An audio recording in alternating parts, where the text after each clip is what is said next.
வணக்கம், நான் உங்க சண்முகப்பிரியா. இது குரல் டாக்கீஸ் வழங்கும் இவரை போல் யார் பகுதி 4. இவரை போல் யார் அப்படிங்கிறது என்னன்னா, ஒரு வரலாற்று சிறப்புமிக்க ஆளுமையோட வாழ்க்கையை ஒரு குரலுக்கு ஒப்பிட்டு சொல்றது தான் இவரை போல் யார் அப்படிங்கிறது.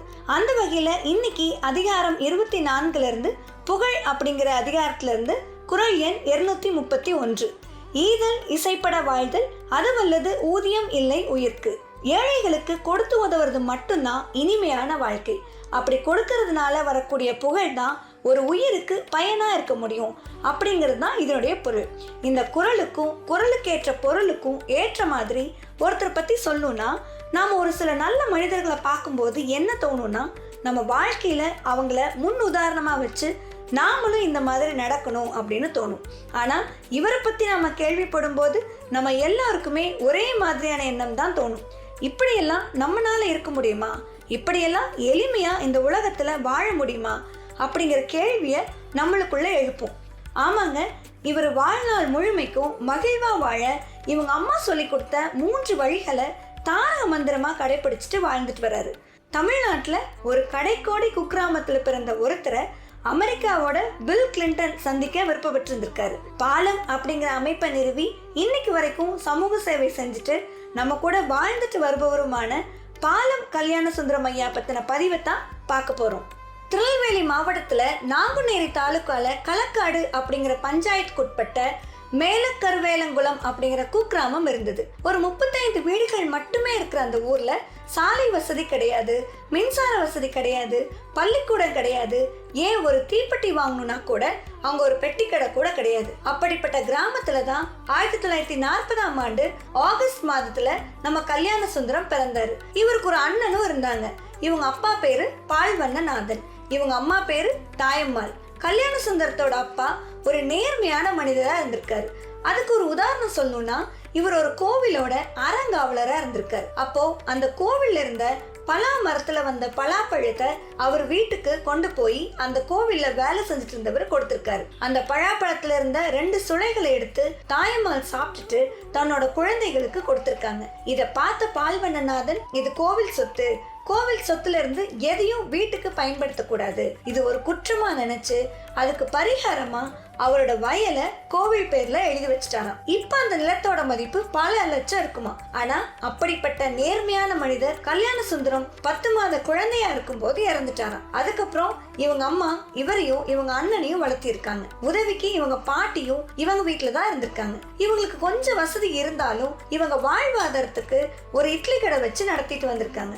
இவங்க அம்மா இவங்க 2 பேரையும் நல்லபடியா படிக்க வைக்கணும் அப்படின்னு நினைக்கிறாங்க. ஆனா அதுக்கு அவங்க பாட்டி அவங்க அம்மா கிட்ட, நீ வீட்டை விட்டு கூட வெளியில போனது கிடையாது, பள்ளிக்கூடத்தை பார்த்தது கிடையாது, உன் கணவர் இப்ப இல்லை, அவர் இருந்தாலாவது 4 இடத்துக்கு போய் பார்த்து கேட்டு உன் பசங்களை படிக்க வைப்பாங்க, உனக்கு ஒண்ணுமே தெரியாதே, நீ உன் பிள்ளைகளை படிக்க வச்சு ஆளாக்குவேன்னு சொல்றியே, இது அடுத்த ஜென்மத்துல வேணா நடக்கும், இந்த ஜென்மத்துல கனவுல தான் நடக்கும், நிஜத்துல எப்படி நீ வளர்த்து ஆளாக்க போற அப்படின்னு கேட்டிருக்காங்க. அதுக்கு அவங்க அம்மா, நான் என்னோட பிள்ளைகளை படிக்க வைப்பேன் அப்படின்னு பிடிவாதமா சொல்லியிருக்காங்க. அதுக்கப்புறம் அவங்க அம்மா அவங்க பிள்ளைகளை கூப்பிட்டு, இதை பாருங்க, நான் படிக்கல, உங்க அப்பா படிக்கல, ஏன் இந்த ஊர்ல யாருமே படிச்சவங்க கிடையாது, ஆனா நான் உங்களை படிக்க வைக்கணும், நல்லா படிப்பீங்களா அப்படின்னு கேட்டிருக்காங்க. அவங்களும் எங்களுக்கு படிக்கணும் அப்படிங்கிற ஆசை இருக்கு, நல்லபடியா படிப்போம் அப்படின்னு சொல்லியிருக்காங்க. சரி, நீங்க படிச்சா என்ன பண்ண போறீங்க அப்படின்னு கேட்டிருக்காங்க. அதுக்கு அவங்க, நாங்க படிச்சா ஒரு பெரிய வேலைக்கு போகலாம், வேலைக்கு போனா நல்லா சம்பாதிக்கலாம், அதனால வசதியா மகிழ்ச்சியா இருக்கலாம் அப்படின்னு சொல்லியிருக்காங்க. அதுக்கு அவங்க அம்மா, அப்போ உங்க வாழ்நாள் முழுமைக்கும் மகிழ்ச்சியா இருக்கணும், அதுக்கு தான் படிப்பு வேணும்னு சொல்றீங்க, சரிதான், ஆனா கூடவே வாழ்க்கை பாடத்தையும் நீங்க கத்துக்கணும் அப்படின்னு சொல்லிட்டு, அதுக்கு நான் உங்களுக்கு ஒரு 3 வழியை சொல்லித்தரேன், அந்த 3 வழியில நீங்க நடந்தா உங்களுக்கு 3 விஷயம் கிடைக்கும். என்ன கிடைக்கும்னா, உங்க நியாயமான ஆசை எவ்வளவு பெருசா இருந்தாலும் அது கண்டிப்பா நிறைவேறும். வாழ்நாள் முழுமைக்கும் உங்க கை ஓங்கி அடுத்தவங்களுக்கு கொடுக்கற மாதிரி இருக்குமே தவிர நீங்க எதுவுமே அடுத்தவங்க கிட்ட வாங்குற மாதிரி இருக்காது. மன்னாதி மன்னர்களும் உங்களை மதிச்சு கௌரவமா வாழ்ற வாழ்க்கை உங்களுக்கு கிடைக்கும். இதுக்கு என்ன 3 பாடத்தை நீங்க கத்துக்கணும்னா, எதுக்கும் பேராசைப்படக்கூடாது, அதாவது ஆசைப்படலாம், பேராசைப்படக்கூடாது. என்ன கிடைச்சாலும் 10ல் 1 பங்கு இல்லாதவங்களுக்கு கொடுக்கணும். தினமும் ஒரு உயிர்க்காவது நல்லது பண்ணணும். அது மனிதனா இருக்கலாம், செடியா இருக்கலாம், இல்ல மாடா கூட இருக்கலாம். அதாவது பள்ளிக்கூட படிப்பு கூடவே இந்த 3 வாழ்க்கை பாடத்தையும் நீங்க கடைபிடிச்சீங்கன்னா எப்பவுமே மகிழ்வா இருக்கலாம் அப்படின்னு அவங்க சொல்லியிருக்காங்க. இந்த 3 விஷயமும் கல்யாண சுந்தரத்தோட மனசுல ஆழமா பதிஞ்சிருச்சு. இதுதான் அவர் இன்னைக்கு வரைக்கும் கடைபிடிச்சிட்டு வராரு. அதுக்கப்புறம் இவங்களை பள்ளியில சேர்த்திட்டாங்க. கல்யாண சுந்தரம் தினமும் 15 கிலோமீட்டர் நடந்து போய் திரும்பி வீட்டுக்கு 15 கிலோமீட்டர் நடந்து வருவாராம். இப்படித்தான் அவங்க பள்ளிக்கு போயிட்டு இருந்திருக்காங்க. இவங்க அம்மா அடுத்தவங்களுக்கு உதவி செய்யறத ஒரு பழக்கமாவே கொண்டு வந்திருக்காங்க இவங்க பசங்களுக்கு. தினமும் இரவு சாப்பாடு சாப்பிடும் போது இன்னைக்கு என்ன நல்லது பண்ண அப்படின்னு கேட்பாங்களாம். அதுக்கு அவரு, நான் இப்பதானே பள்ளிக்கூடத்துல படிச்சுட்டு இருக்கேன், வேலைக்கு போனதும் அப்புறம் பிற்காலத்துல கண்டிப்பா அடுத்தவங்களுக்கு உதவி செய்யறேன், ஏன்னா உதவி செய்ய பணம் வேணும் இல்லையா அப்படின்னு சொல்லுவாராம். அதுக்கு அவங்க அம்மா, பிற்காலத்துல செய்யறேன் அப்படின்னு சொல்றவங்க எல்லாம் கண்டிப்பா செய்ய மாட்டாங்க. உதவி செய்ய பணம் முக்கியம் இல்ல, மனம் தான் முக்கியம். ஒரு செடி வாடி இருந்தா அதுக்கு தண்ணி ஊத்துறது கூட உதவிதான், ஏன்னா செடிக்கு சாப்பாடு தானே தண்ணி, அதுக்கு எதுக்கு உனக்கு பணம் வேணும் அப்படின்னு சொல்லிட்டு இப்படி எளிமையா சொல்லி கொடுத்து அவங்கள உதவி செய்யறதுக்கு ஒரு பழக்கமாவே கொண்டு வந்திருக்காங்க. இப்படியே தினமும் கல்யாண சுந்தரம் சின்ன சின்ன உதவி செஞ்சு அவங்க அம்மா கிட்ட இரவுல சொல்லுவாங்களாம். இந்த செயல் இவரோட வாழ்க்கைக்கு ஒரு அஸ்திவாரமா அமைஞ்சது அப்படின்னே சொல்லணும். இதுக்கப்புறம் இவர் பள்ளியில இருந்த காலகட்டத்துல மற்ற பிள்ளைகளுக்கு கட்டணம் கட்டி படிக்க வச்சிருக்காரு. எப்படின்னா, இவர் படிக்கிற காலகட்டத்துல இப்ப இருக்கிற மாதிரி இலவச கல்வி எல்லாம் கிடையாது. மாசம் 5 ரூபாய் கல்வி கட்டணமா கட்டணும். அந்த 5 ரூபாய் கூட இல்லாம ஏழை விவசாயிகள் அவங்க பிள்ளைகளுக்கு பணம் கட்ட முடியாத சூழல் ஏற்பட்டிருந்திருக்கு. அப்ப கல்யாண சுந்தரத்துக்கு ஒரு எண்ணம் வந்தது. இவர் தினமும் பள்ளிக்கு போகும்போது இவங்க அம்மாவும் பாட்டியும் தின்பண்டங்கள் வாங்க காசு கொடுத்து அனுப்புவாங்களாம். அதை இவர் கொஞ்சம் கொஞ்சமா சேர்த்து வச்சிருந்திருப்பாராம். அந்த காசு எடுத்து நாம எல்லாருக்காகவும் பணம் கட்டி புத்தகம் வாங்கி கொடுத்தா நம்ம கூட எல்லாரும் பள்ளிக்கு வருவாங்க அப்படின்னு நினைச்சு மற்ற பிள்ளைகளுக்கு பணம் கட்டி பள்ளிக்கு சேர்த்து விட்டு இருந்திருக்காங்க. ஒரு 14 வயசுல இருந்து இவருக்கு இந்த எண்ணம் தோன்றி இருக்குன்னா பாருங்க. அன்னைக்கு ஆரம்பிச்ச பயணம் இன்னைக்கு வரைக்கும் தொடர்ந்துட்டே இருக்கு. அதுக்கப்புறம் இவர் பள்ளி படிப்பை முடிச்சுட்டு கல்லூரி படிப்புல சேர்றாரு. இவர் பாளையங்கோட்டையில் இருக்கிற செயின்ட் சேவியர் கல்லூரியில BA தமிழ் பாடத்துல சேர்றாரு. அந்த பாடத்துல யாருமே சேரல. இவர் ஒரு மாணவர் மட்டும்தான் அந்த பாடத்தை எடுத்திருந்திருக்காங்க. அதனால இவரை வேற பாடம் எடுக்க சொல்லி வற்புறுத்தி இருந்திருக்காங்க. ஆனா இவரு, நான் தமிழ் தான் படிப்பேன்னு பிடிவாதமா படிச்சிருந்திருக்காரு. அதுக்கப்புறம் இவரோட மேல் படிப்புக்காக கருமுத்து தியாகராஜ செட்டியார் பணம் கொடுத்து உதவி இருந்திருக்காங்க. அதுக்கப்புறம் நூலகர் படிப்பை சென்னை பல்கலைக்கழகத்துல சேர்ந்து படிச்சிருந்திருக்காரு. இதை தொடர்ந்து MA ஹிஸ்டரி படிச்சிருந்திருக்காரு. இப்படியே இவர் தொடர்ந்து படிச்சு இவரோட பேருக்கு பின்னாடி மொத்தம் 36 எழுத்துக்கள் இருக்கு. அது மட்டும் இல்லைங்க, இவர் படிச்ச எல்லா படிப்புலயும் பல்கலைக்கழகத்துல முதல் மாணவரா வந்து கோல்டு மெடல் வாங்கி இருந்திருக்காரு. அதாவது ஒருத்தர் கூட படிக்காத ஊர்ல இருந்து 36 எழுத்துக்கு சொந்தக்காரரா ஆயிருந்திருக்காரு. அது மட்டும் இல்ல, அவங்க அம்மா சொல்லி கொடுத்த வாழ்க்கை பாடத்தையும் நிறைவேற்றிட்டே இருந்திருக்காரு. கல்லூரியில படிக்கும் போது கூட இவரோட செயல் எல்லாரையுமே வியக்க வச்சிருக்கு. கூடவே இவர் அடுத்த கட்டத்தை நோக்கி செயல்படவும் இவரை தூண்டி இருக்கு அப்படின்னு சொல்லலாம். அதுக்கு ஒரு உதாரணம் சொல்லணும்னா, 1963ஆம் ஆண்டு சீன இந்திய போர் நடந்தது. அப்ப இவர் கல்லூரியில படிச்சுட்டு இருந்தாராம். அப்போ வானொலியில போருக்கான நிவாரண உதவி கேட்டு அன்னைக்கு இருந்த பிரதமரா இருந்த ஜவஹர்லால் நேரு ஒரு அறிக்கை விடுறாரு. நாட்டு மக்கள் உங்களால முடிஞ்ச நிவாரண உதவிய பணமாவோ அல்லது தங்கமாவோ கொடுக்கலாம் அப்படின்னு கேட்கிறாரு.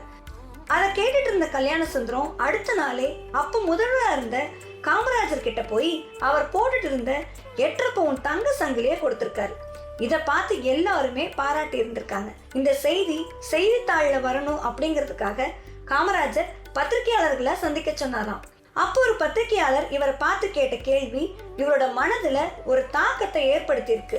அந்த பத்திரிகை நிருபர் இவரை பார்த்து என்ன கேட்டார்னா, நீங்க கொடுத்த இந்த தங்கச்சங்கிலி உங்க குடும்ப சொத்து, நீங்க சம்பாதிச்சு ஏதாவது உதவி செஞ்சிருக்கீங்களா அப்படின்னு கேட்டிருந்திருக்காரு. அந்த கேள்வி இவரோட வாழ்க்கையில ஒரு திருப்பு முனையா அமைஞ்சிருந்திருக்கு.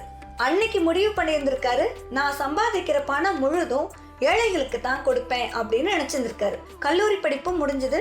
அதுக்கப்புறம் தூத்துக்குடி மாவட்டத்தில் இருக்கிற ஸ்ரீ வைகுண்டத்தில் இருக்கிற குமரகுருபர கலைக்கல்லூரியில நூலகரா 1971 வேலைக்கு சேர்றாரு. அப்ப இருந்து 1998 வரைக்கும் இவர் வேலை செய்யறாரு. அப்படி வேலை செய்யும் போது ஒரு மாதமும் இவருக்கு கிடைச்ச சம்பள தொகையை அப்படியே எடுத்துட்டு போய் அந்த ஊர் கலெக்டர் கிட்ட போய் கொடுத்துருவாராம் ஏழைகளுக்கு உதவி செய்யறதுக்காக. அப்ப இவரோட செலவுக்கு என்ன பண்ணுவாரு? ஏன்னா முழு தொகையும் கொடுத்துட்டாரு இல்லையா, அதுக்காக இரவு நேரத்துல ஹோட்டல்ல சப்ளையரா வேலைக்கு போய் அதுல வர வருமானமே அவருக்கு போதுமானதா இருந்திருக்கு. ஏன்னா இவரு ரொம்ப எளிமையான மனிதரா இருந்திருக்காரு. காரணம், ஏழைகள் எப்படி வாழ்றாங்க, அவங்க வழிகள் என்ன அப்படிங்கறத தெரிஞ்சுக்க இவர் ஒரு 7 ஆண்டு காலம் நடைபாதை வாசியாகவே வாழ்ந்திருக்காருன்னா அவரோட எளிமை நமக்கு புரியும் அப்படின்னு நினைக்கிறேன். இப்படி இவர் சம்பாதிச்ச மொத்த தொகையும், அதாவது 30 லட்சம் ரூபாயும் ஏழைகளுக்காக கொடுத்திருந்திருக்காரு. அது மட்டும் இல்லைங்க, பணி ஓய்வுக்கு அப்புறம் வந்த பணத்தையும், குடும்ப சொத்துல இருந்து கிடைச்ச 50 லட்சம் பணத்தையும், பரிசு தொகையா இவருக்கு கிடைச்ச பணம், அதாவது அமெரிக்கால இருந்து இவருக்கு விருதும் பரிசு தொகையும் கிடைச்சிருக்கு. என்ன விருதுனா 1000 ஆண்டுகள்ல சிறந்த மனிதர் அப்படிங்கிற விருதுக்கு இவரை தேர்ந்தெடுத்திருக்காங்க. அதாவது மேன் ஆஃப் மில்லினியம் அப்படிங்கிற ஒரு விருது. அதுக்காக இவருக்கு கிடைச்ச பரிசு தொகையா $6.5 மில்லியன், நம்ம இந்திய மதிப்படி 30 கோடி ரூபாயும். இந்த பணத்தையும் குழந்தைகள் நலனுக்காக கொடுத்து உலக அளவுல எல்லாரையுமே வியக்க வச்சிருந்திருக்காரு. அதாவது ஒரு மனிதருக்கு 3 வழிகள்ல மட்டும்தான் பணம் கிடைக்குமா. முதல்ல மூதாதையர்கள் கிட்ட இருந்து கிடைக்கிற பணம், சுயமா உழைக்கிறதுனால கிடைக்கிற பணம், பிறர் நமக்கு கொடுக்கிறது. இந்த 3 வழிகள்லயும் கிடைச்ச மொத்த பணத்தையும் ஏழைகளுக்காக கொடுத்திருந்திருக்காரு. இவருடைய சேவையை பார்த்து மற்ற நல்ல மனிதர்களும் நிதி உதவி கொடுக்க ஆரம்பிச்ச உடனே பாலம் அப்படிங்கிற அமைப்பை உருவாக்கி இன்னைக்கு வரைக்கும் தொடர்ந்து சேவை செஞ்சுட்டு வராரு.